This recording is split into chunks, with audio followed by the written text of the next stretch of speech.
سوال آیا کہ دین کی دعوت کریں، بہت سارے لوگ کریں تو غلط اور صحیح کا کیسا پتہ چلے گا، چاہے وہ بات ہو یا پھر کوئی حدیث وغیرہ کے بارے میں ہو. سب سے پہلی چیز یاد رکھیں، جب بھی ہم دعوت دین کی بات کر رہے ہیں تو اس کے لیے کچھ اصول ہیں. ان اصولوں میں یہ ہے کہ جو بات کی جائیں گی اللہ کی کتاب سے کی جائیں گی، نبی اکرم صلی اللہ علیہ وسلم کی سنت سے کی جائیں گی، اور اس فہم پر طریقہ کار پہ کی جائیں گے جس فہم سے صحابہ نے اس کو سمجھا اور کیا.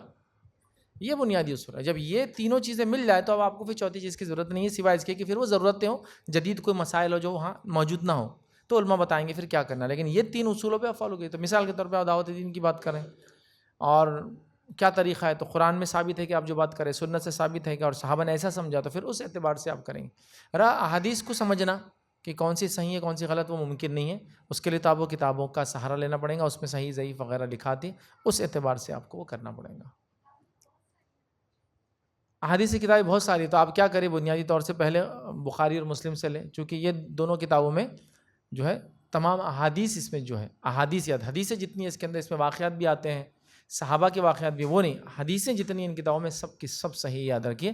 تو لہٰذا ان میں سے اگر کوئی چیز ہو تو پھر تو آپ کو کچھ نہیں، ایکسپلینیشن سمجھنا ہے، لوگوں کو کوٹ کر دینا ہے. اس کے بعد کی کتابیں ہوں تو ظاہر سی بات ہے پھر آپ کو کیا کرنا پڑے گا. آج کل تو انٹرنیٹ کا دور ہے، بہت سارے ایپس آ چکے ہیں، آپ کوئی ایپ ڈاؤن لوڈ کر لے، یا جنرل گوگل کروم پہ بھی آپ ڈالیں گوگل کہ حدیث کی سند کیا ہے، ہاں تو وہ پوری سند کے ساتھ صحیح ضعیف کس نے بولا الحمدللہ سب دیتا ہے، اور کئی ویب سائٹ، تو اس سے آپ کو ویریفائی کرنا پڑے گا، پھر اپنی بات کو آپ رکھیں. کسی نے ایک سوال کیا، آخری سوال رہے گا، وظیفے اور بدعت کی کتابوں کے اگینسٹ کیسے رسپانس کرنا چاہیے.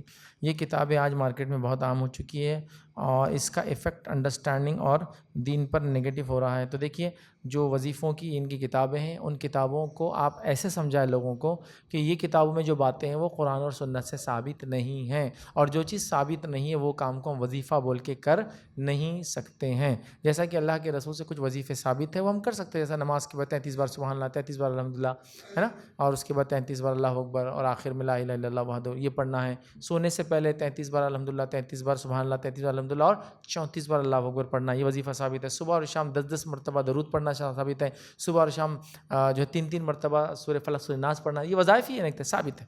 لیکن بہت سارے وظیفے ثابت نہیں، جیسے صبح میں لا الہ الا اللہ وحدہ لا شریک لہ لہ الملک و لہ الحمد وهو علی کل شیء قدیر 100 مرتبہ پڑھنا، یہ وظیفہ ثابت ہے.